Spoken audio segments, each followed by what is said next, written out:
Because trauma is real and shame is very motivating in our cultures, y'all. Y'all know shame is very motivating in our cultures, whether we like it or not. And so they don't always talk about that. So we don't always know about the sacrifices that they went through, but we tend to think that that narrative of you pull yourself up by your bootstraps is how we make it as Asians, as Asian Americans. And the unfortunate part of that is the divisiveness that it leads to anti-blackness. It leads to racism against Latinos and Native Americans and our fellow brothers and sisters of color that sacrificed so much on the civil rights movement for our families to even come here and have the opportunities that we have now. So there is so much division about it has to be we're fighting hate crimes, or it has to be Black Lives Matter, it has to be abolishing ICE. It's all interconnected. And I hope that we take a stand and get activated and realize that it's okay to talk about the trauma that happened in our families. It's okay that there's things that we're ashamed about, and find ways to accept that in our cultures and find words for love and apologies that don't always exist verbally and the ways that our cultures function. As Asian Americans, feel that it's okay that we don't always know how to support fellow people of color, but that we're willing to learn,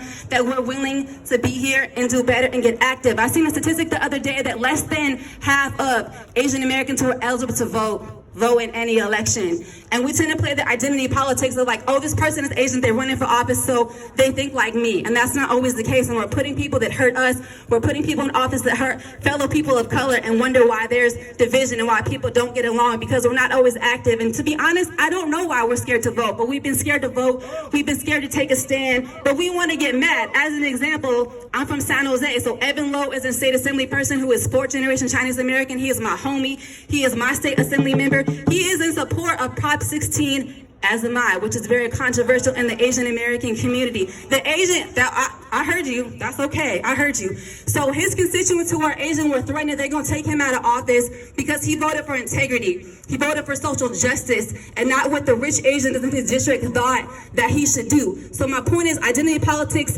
are real. So instead of supporting people that are going for social justice who look like us or don't look like us, we only want to come out and we have an emo pissed off and we want to pull the card like, oh, you Asian, you speaking for me?